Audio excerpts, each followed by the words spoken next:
저 어렸을 때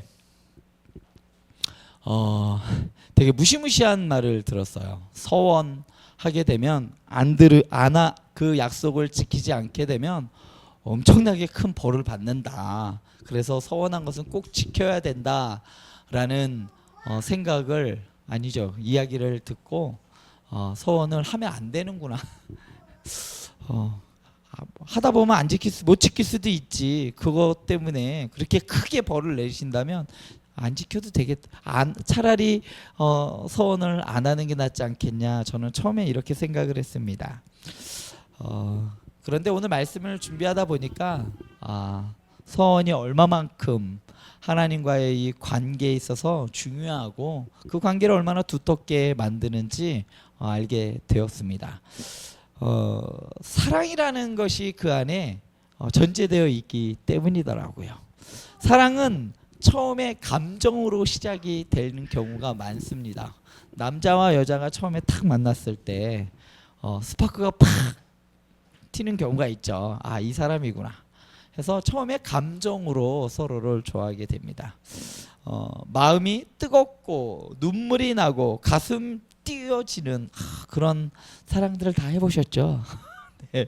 무언가를 해주고 싶어하는 이 사람에게 자꾸 무언가를 해주고 싶은 그러한 사람이 있습니다. 뭐 특별한 이유도 없이. 왜냐고요? 사랑하기 때문에. 그런데 시간이 지나면 사랑은 감정만으로는 유지가 잘 안 되는 것 같아요.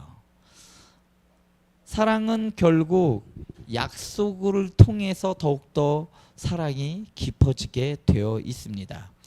결혼식장에서 신랑과 신부가 결혼 반지를 끼워주면서 결혼 서약을 합니다. 여기서 끼워주는 이 반지는 단지 그냥 장식품을 주는 것이 아니라 그 반지는 하나의 약속이죠. 기쁠 때나 슬플 때나 건강할 때나 병들 때나 당신 곁에 있겠습니다 라는 서약이 그 안에 있는 거죠. 처음에는 그 말이 얼마나 아름답습니까? 그날은 모두가 다 웃고 축복하고 사진을 찍고 꽃도 막 하고 음악도 쫙 들리고. 그런데 진짜 사랑은 그때 나타나는 게 아니라 그 이후에 나타나게 되어 있습니다. 둘이 살아가다가 삶에 암초를 만나서 삶에 지칠 때, 서로 마음이 상할 때, 또 이 사람이 이런 사람이었어? 그 사람의 약함을 보게 될 때, 그럼에도 불구하고 처음 했던 그 약속을 다시 기억하는 것, 그래서 그 사람을 사랑하도록 노력하는 것, 그것이 진정한 사랑입니다. 그런데 이것이 남자와 여자 부부관계뿐만 아니라 하나님과 우리와의 관계도 그렇습니다. 우리는 하나님 앞에서 많은 고백을 했습니다. 주님, 제가 주님을 정말 사랑하겠습니다. 제 인생을 주님께 드리겠습니다. 주님 뜻대로 살겠습니다. 다시는 예배의 자리를 가볍게 생각하지 않겠습니다. 그때는 진심이었습니다. 눈물이 있었고 마음이 뜨거운 고백이 있었습니다. 그런데 시간이 지나면서 어떨까요? 삶이 좀 바삐 움직이고 마음도 지치고 현실이라는 그 무게가 점점점 커지면서 그 고백이 조금씩 흐려지기 시작합니다. 일부러 잊으려고 한 것도 아닌데 잊혀진다는 거예요. 버리려고 한 것도 아닌데 그냥 슬그머니 멀어지게 된다는 것이죠. 오늘 민수기 30장은 바로 그 자리에 우리를 부르고 있습니다. 바로 그 지점이에요. 민수기 30장 2절 말씀을 보면 사람이 여호와께 서원하였거나 결심하고 서약했으면 깨뜨리지 말고 그가 입으로 말한 대로 다 이행할 것이니라. 어떻게 보면 이 말씀이 정말 무겁게 느껴집니다. 너 약속했지? 그러니까 반드시 너 지켜야 돼. 만약에 안 지키게 되면 너 큰일 날 줄 알아.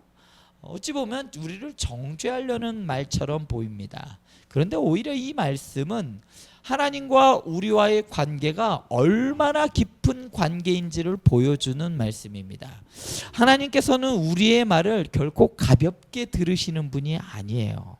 하나님께서는 우리가 흘리는 눈물도 그냥 지나치지 않으신다는 거죠. 하나님께서는 우리가 은혜 가운데 드렸던 그 고백을 귀하게 받으시는 분입니다. 그렇기 때문에 서원이라는 것은 단순한 의무가 아니라 하나님과 내가 이거 할 테니까 하나님 이거 해주세요 라는 어찌 보면 거래처럼 보인다는 거예요. 그런데 하나님과 거래가 서원이 아닙니다. 서원을 하여 하나님을 움직이게 하려는 그런 조건도 아닙니다. 서원은 바로 사랑의 표현입니다. 하나님, 제가 주님의 은혜를 기억합니다. 하나님, 제가 주님의 사랑을 받았습니다. 그래서 이제 내 삶으로 주님께 응답하며 살아가겠습니다. 이것이 서원입니다. 오늘 말씀을 통해 한 3가지 정도를 같이 나누려고 합니다. 첫 번째로 서원은 하나님 앞에 드린 말이라는 것이요. 두 번째로 서원은 관계 속에서 지켜지는 사랑이라는 거예요. 세 번째로 서원은 은혜를 얻기 위한, 선물을 받기 위한 거래가 아니라 받은 은혜에 대한 응답이라는 것이죠. 민수기 30장은 이스라엘 백성이 가나안 땅을 눈앞에 두고 있을 때 주어진 말씀입니다. 이제 가나안 땅으로 들어가기 직전이에요. 긴 광야의 생활이 끝났어요. 출애굽했던 1세대는 대부분 다 광야에서 죽었고 이제 새로운 세대가 약속의 땅을 바라보고 있습니다. 이제 그들은 요단을 건너가서 이전과 유랑의 생활이 아니라 이제 정착의 생활을 해야 되는 거예요. 그런데 그 중요한 시점에 하나님께서 무엇을 말씀하시냐면 어떻게 너희들이 이렇게 싸워? 가나안 사람들과 이렇게 싸워야 돼. 어떻게 이것을 차지해야 할지 그 방법론에 대해서 말씀하시는 것이 아니라 하나님께서는 그들의 입술을 먼저 다루신다는 거예요. 그들의 말을 먼저 다루십니다. 하나님 앞에서 한 약속을 다루셔요. 왜 그럴까요? 약속의 땅에 들어가는 백성에게 필요한 것은 하나님의 강하신 손만이 아니라는 거예요. 하나님 백성에게 필요한 것은 발뿐이 아니에요. 걸어가는 빠른 발, 신속한 동작 이런 것들이 필요한 것이 아니라 정말 하나님의 백성들에게 필요한 건 신실한 마음이 필요하기 때문입니다. 하나님 앞에서 한 말을 귀하게 여기는 그 믿음이 필요하다는 거예요. 그래서 오늘 2절 말씀은 이렇게 말합니다. 사람이 여호와께 서원하였거나 결심하고 서약하였으면 깨뜨리지 말고 그가 입으로 말한 대로 다 이행할 것이니라. 여기서 서원이라는 것은 하나님께 드린다라는 거예요. 하나님께 무엇을 드리거나 어떤 것을 헌신하겠다고 약속하는 말입니다. 또 결심하고 서약하였다라는 이 표현은 자신을 어떤 약속에 묶었다라는 거예요. 나를 결혼을 할 때 나를 누구한테 묶죠? 우리 장 집사님은 우리 강 집사님한테 묶은 거예요. 세트가 된 거죠. 내 의지로 내 좋은 대로 내 방향대로 살아가는 게 아니라 이제 난 저 사람과 하나가 돼서 저 사람에게 맞추면서 살아가겠다라는 거죠. 그래서 여기서 서원하다라는 것은 이제 내 방식이 아니라 하나님의 방식대로 내가 살아가겠습니다라는 약속이라는 거예요. 마치 이 서원하다라는 것은 부부간의 이 결혼의 약속과 아주 흡사합니다. 그러니까 민수기 30장의 말씀은 말 조심해라. 너 한번 꺼낸 그 서약 너 반드시 지켜야 된다라는 말 조심해라라는 그러한 정도의 말이 아니라 하나님의 앞에서 한 말, 하나님과 한 그 약속은 거룩한 영역에 들어가 있는 말이라는 거예요. 하나님과 같이 그 거룩의 영역으로 들어갔다라는 것이죠. 그래서 깨뜨리지 말라라는 이것은 자기 말을 속되게 하지 말라라는 표현이에요. 그래서 하나님께 드린 말은 그냥 보통 평범한 말이 아니라는 것이죠. 살아가는 남녀 간에 공으로 던질 수 있는 말이 있나요? 아니죠. 우리 이날 만나자 데이트하자라고 약속을 했는데 너 진짜 그날 나왔어? 안 나가고서 너 진짜 나올 줄 몰랐네. 이렇게 하면 어떻게 되나요? 그건 사랑하는 사이가 아닌 겁니다. 서원은 우리가 하나님과 서원하는 것은 그런 관계예요. 그래서 아무 약속도 하지 말아야겠다. 그럴 수가 없죠. 사랑하는 사람들끼리 아무 약속도 안 하나요? 다음 만날 약속부터 벌써 하고, 다음에 이거부터 해야겠다. 다음에 우리 이거 할까? 다음에 저거 할까? 둘이 무엇을 할까부터 하고, 다음에 우리가 어떻게 지내갈까? 이것들을 서로 약속을 하면서 이야기를 하잖아요. 하나님과 서원하는 것들이 바로 그런 거라는 겁니다. 사람들은 우리의 말을 잊을 수 있습니다. 사람은 우리가 은혜 받은 밤에 어떤 고백을 했는지 모를 수 있어요. 그러나 하나님께서는 아십니다. 하나님께서는 들으시고 기억하고 계세요. 우리가 예배 중에 하나님께 하나님 제가 이렇게 이제 앞으로 살아가겠습니다 라고 했던 그러한 고백, 그리고 기도 중에 흘렸던 그 눈물과 찬양 중에 조용히 드렸던 아무에게도 들리지 않을 정도로 내가 했던 그 찬양 중에 했던 그 결단, 병상에서 드렸던 그 간절한 약속 같은, 하나님께서는 그것들을 결코 가볍게 들으시지 않는다는 거예요. 에휴, 그렇지 네가 안 들을 줄 알았어, 이게 아니라 하나님께서도 그 말을 진짜로 믿으시고 듣고 계신다는 거예요. 우리 성도님들에게도 그러한 고백이 있지 않습니까? 다시 예배의 자리를 잘 지키겠습니다. 원망이 아니라 이제 기도를 열심히 하겠습니다. 우리의 가정을 믿음으로 잘 세우겠습니다. 제 시간을 주님께 드리겠습니다. 그렇게 그때그때 했던 그러한 고백들이 우리가 있습니다. 그 고백이 거짓이 아니잖아요. 그때 당시에 그 고백은 거짓이 아니라 정말 진심이었잖아요.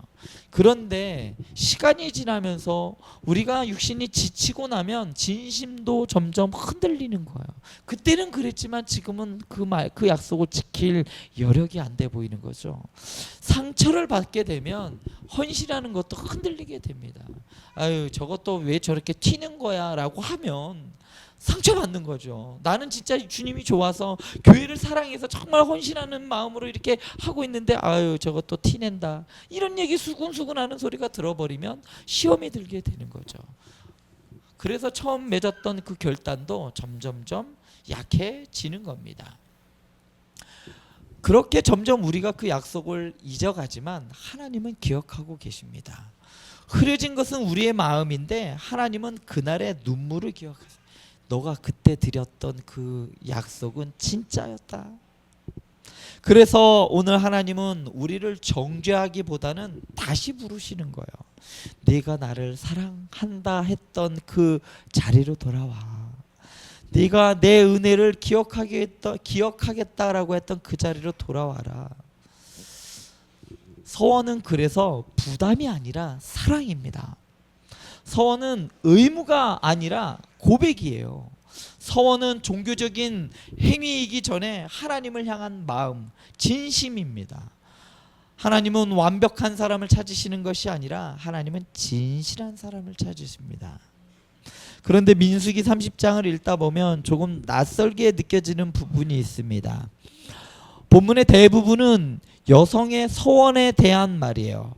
아버지 집에 있는 딸이 서원했을 때, 결혼하기 전에 서원했지만 결혼 후 아직 이루어지지 못했을 때, 과부나 이혼한 여인이 서원했을 때, 남편의 집에 있는 아내가 서원했을 때, 그 서원이 어떻게 유효한지 혹은 어떻게 무효가 되는지를 다룹니다.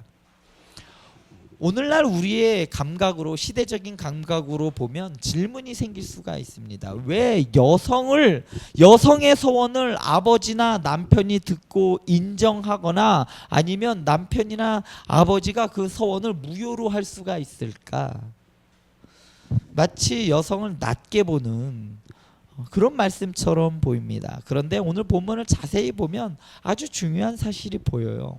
이 말씀은 여성이 하나님께 서원할 수 있었다라는 사실을 분명하게 전제합니다. 여성들도 하나님 앞에 나아갔다는 거예요. 그리고 여성들도 하나님 앞에 고백할 수가 있었고, 하나님 앞에 헌신할 수 있었고, 더 나아가 하나님 제가 이렇게 하겠습니다, 하나님께 약속할 수 있었다는 거예요. 다만 고대 이스라엘 사회에서 가정은 경제적인 그리고 법적인 신앙적인 책임이 함께 묶여 있는 그러한 공동체였습니다. 한 사람의 서원은 개인의 문제가 아니라 가족 구성원 전체에 영향을 줄 수 있는 서원이었어요. 예를 들면 어떤 사람이 하나님께 큰 예물을 드리겠다라고 서원했다면 그것은 가정 재정에 영향을 미치게 되어 있었습니다. 어떤 사람이 일정 기간 금식이나 절제를 서원했다면 그것은 가정 생활에 영향을 주게 되어 있다는 거죠. 어떤 사람이 자녀나 아니면 혹은 재산과 관련된 서원을 했다면 그것은 가족의 삶 전체를 뒤흔들 수 있는 그러한 서원이었다는 거죠. 그래서 민수기 30장은 서원을 가볍게 여기지 않으면서도 동시에 그 서원이 관계 속에서, 관계와 그 구성원들 간의 그 질서 속에서 책임 있게 지켜지도록 말하고 있는 겁니다. 이것은 오늘 우리에게도 아주 중요한 적용을 줍니다. 하나님께 드린 헌신은 나 혼자만의 일이 아니라는 거예요. 나의 믿음은 내 가족에게 영향을 미칩니다. 그리고 나의 결단은 공동체에 영향을 주게 되어 있습니다. 그래서 내가 한 서원은 하나님과 나 사이에 1대1의 일 문제가 아니라 동시에 하나님이 내게 맡겨주신 사람들 가운데 그 속에서 드러나야 한다는 거예요. 그러므로 하나님을 사랑한다는 이름으로 사람을 함부로 대할 수 없다는 거예요. 헌신이라는 이름으로 가정을 외롭게 두면 안 되는 거예요. 교회에서 헌신한다 하면서 가정 팽개치면 안 된다는 이야기예요. 사역이라는 이름으로 가까운 사람의 마음을 방치하면 안 된다는 거예요. 기도한다는 이름으로 대화를 끊으면 안 돼요. 믿음이라는 이름으로 책임을 회피해서도 안 된다는 말입니다. 하나님께 드리는 사랑은 하나님이 맡기신 사람을 사랑하는 자리에서 증명되게 되어 있습니다. 우리는 가끔 이렇게 착각할 때가 있어요. 하나님, 나는 하나님 일을 하니까 가족은 좀 이해해야 해. 나는 교회를 잘 섬기니까 집에서는 조금 무심해도 돼. 나는 기도하는 사람이니까 굳이 뭐 설명하지 않아도 되겠지? 그러나 오늘 본문은 우리에게 조용히 묻습니다. 우리 성도님들의 헌신은 주변 사람들을 살리고 있는 헌신입니까? 아니면 성도님들의 믿음은 가족 구성원들에게 평안을 주는 믿음입니까? 성도님들의 열심은 공동체를 세우는 열심입니까? 서원은 사랑의 표현이라고 했어요. 그러므로 사랑 없는 고집이 되어서는 안 된다는 거죠. 서원은 하나님께 드리는 약속입니다. 그러므로 하나님이 사랑하시는 사람을 무너뜨리는 방식으로 그 서원을 지켜서는 안 되는 겁니다. 진짜 헌신은 사람을 더 깊이 사랑하게 만드는 법입니다.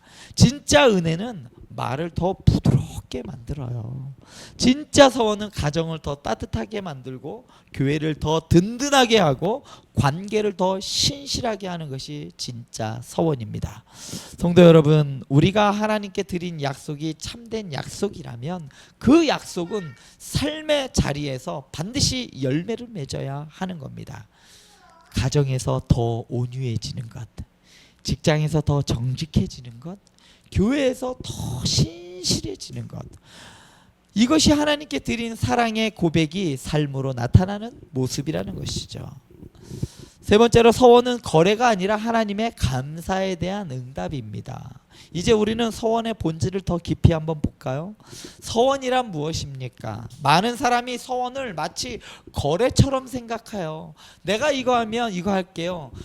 야곱이 그랬잖아요. 하나님, 제가 여기서 무사히 갔다 외삼촌 집에 갔다가 무사히 오게 하면 내가 여기서 하나님께 제단을 쌓겠습니다 라는 그 서원을 하면서 아, 이렇게 하나님과 거래를 하는구나, 이렇게 생각하는 경우가 상당히 많습니다.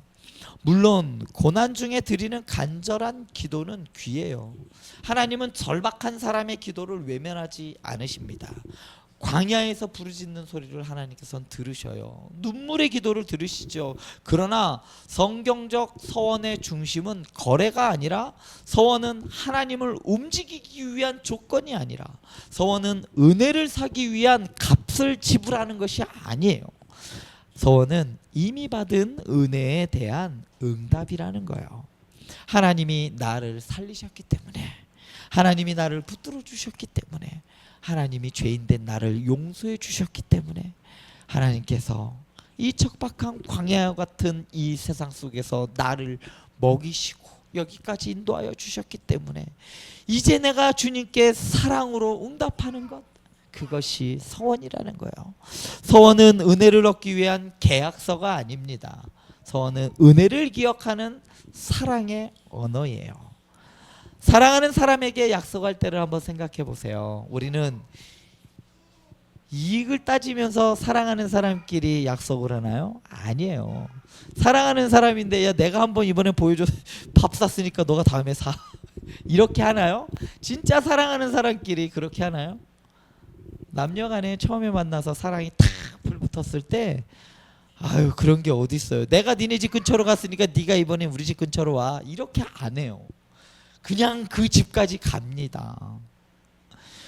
조건이 좋아서 약속하지 않아요. 그냥 사랑하기 때문에 약속하는 거잖아요. 부모가 자녀에게 말합니다. 괜찮아, 엄마가 곁에 있어 줄게. 괜찮아, 아빠가 끝까지 너를 포기하지 않고 지켜줄게. 이 말이 계약서입니까?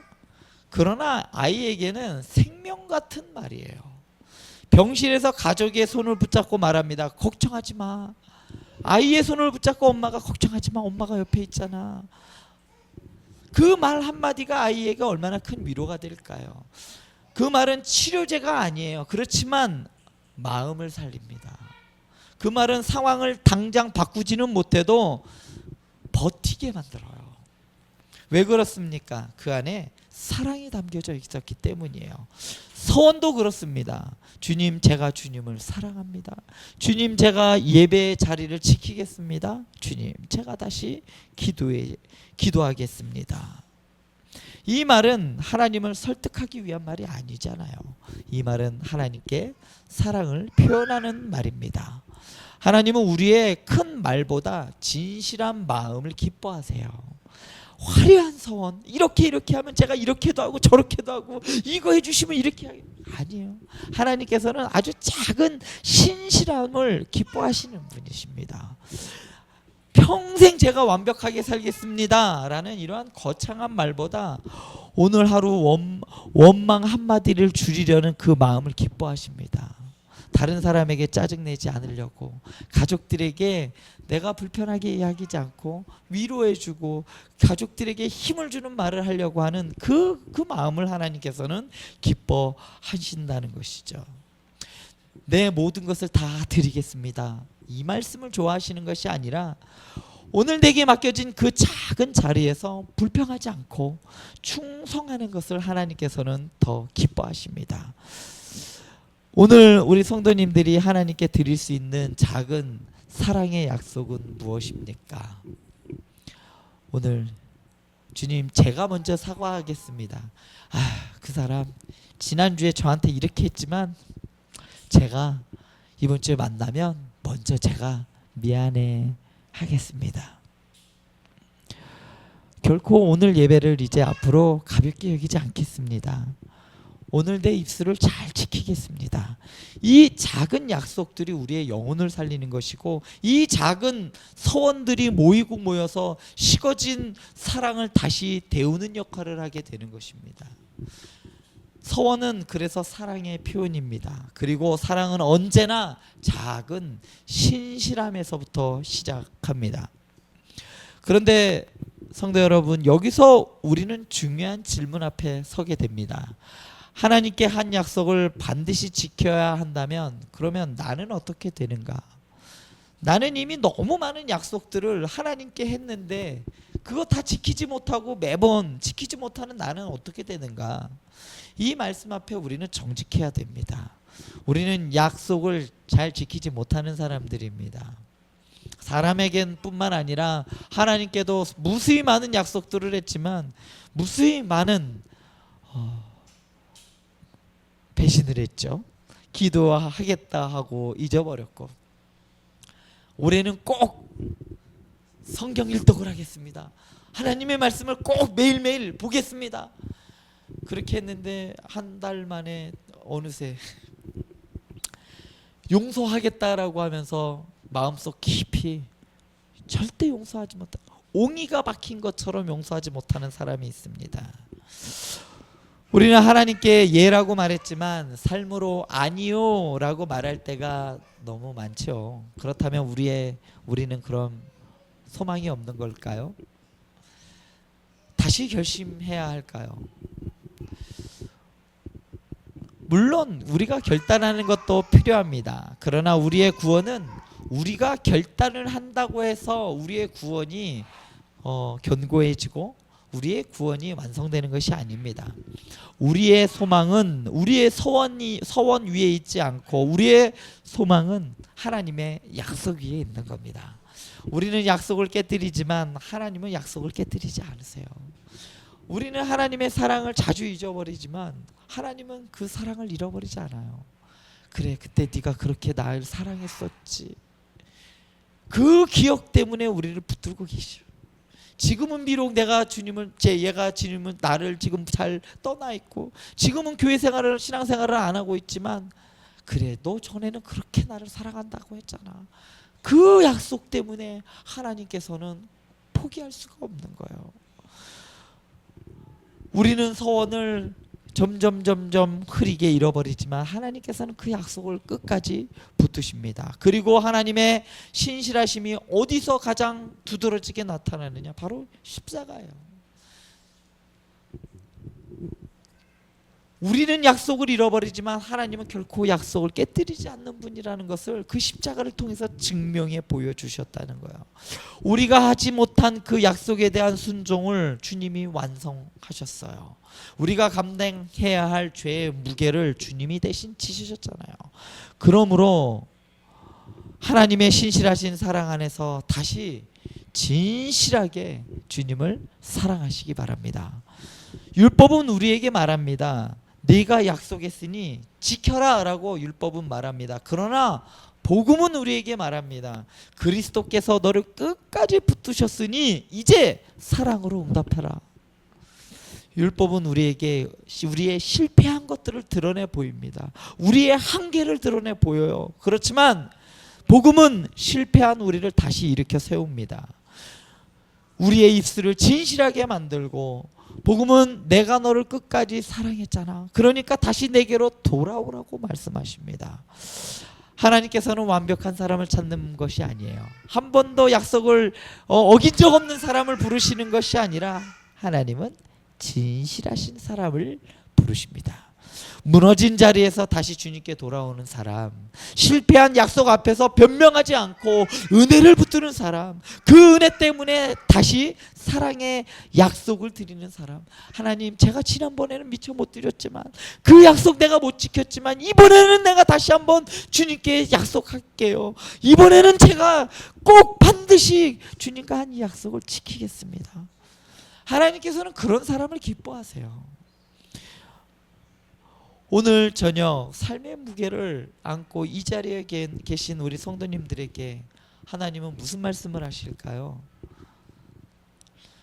큰 소원을 해라, 대단한 약속을 해라라는 것이 아니라, 어쩌면 하나님께서는 우리 성도님들에게 아주 작지만 진실한 약속 하나를 드리라고 말하실 수 있습니다. 예배 자리에서 이렇게 고백하는 것, 주님, 제 영혼이 지쳤지만 이 예배의 자리를 결코 포기하지 않겠습니다. 가정에서도 제가 가족을 바꾸기 전에 주님, 제 마음을 먼저 바꿔주십시오. 제가 먼저 바뀌겠습니다 라고 하는 그 소원. 하나님께서는 그러한 작은 약속을 주님께서는 기다리고 계십니다. 오늘 우리 성도님들의 소원은 무엇입니까? 하나님께 다시 드리고 싶은 소원은 무엇입니까?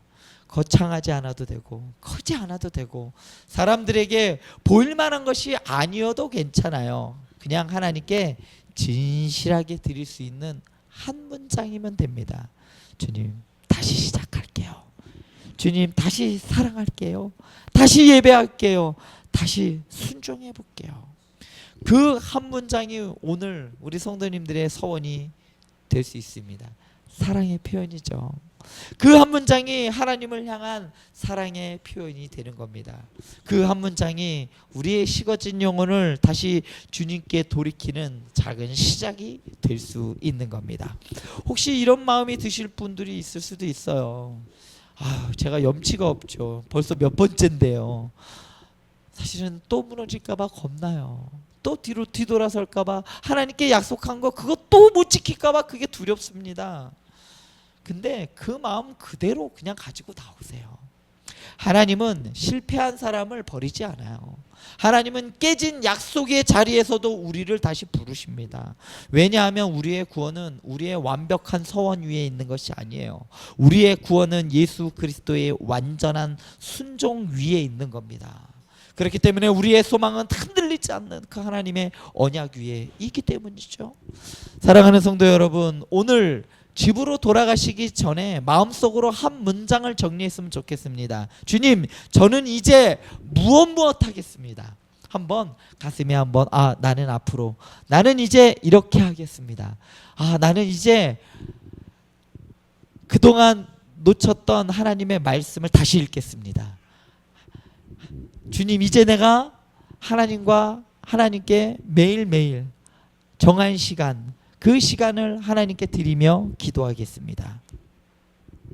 그 빈칸에 무엇을 넣으시겠습니까? 기도 혹은 자녀를 축복하면서 하겠습니다. 매일매일 자기 전에 자녀를 축복하겠습니다. 상처를 준 사람 위해 기도하겠습니다. 작은 일에 신실하겠습니다. 등등. 많은 그 작은 약속들이 있을 수 있죠.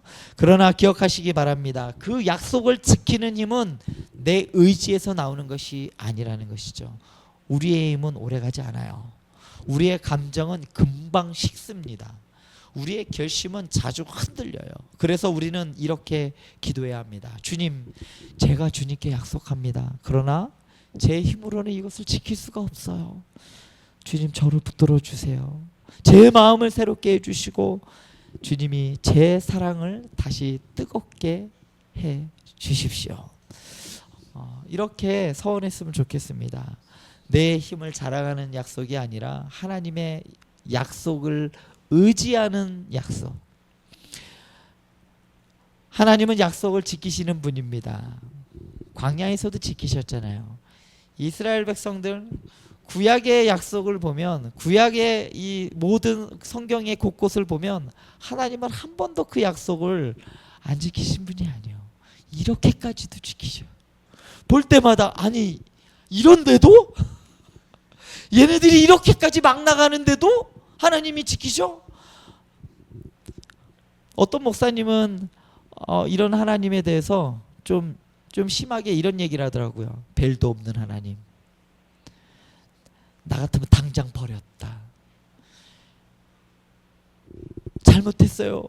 그 한마디에, 그 기도에 그래 알았어 하고 또 다시 용서해주고, 다시 사사를 보내주시고, 다시 선지자를 보내주시고, 다시 회복시켜주시고, 또 회복되면 또 하나님 없다 하고, 또 다른 신들 찾아가고, 또 그러고.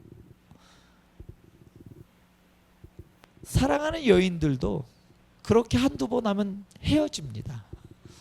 그런데 우리 하나님은 끝까지, 하나님 제가 잘못했어요.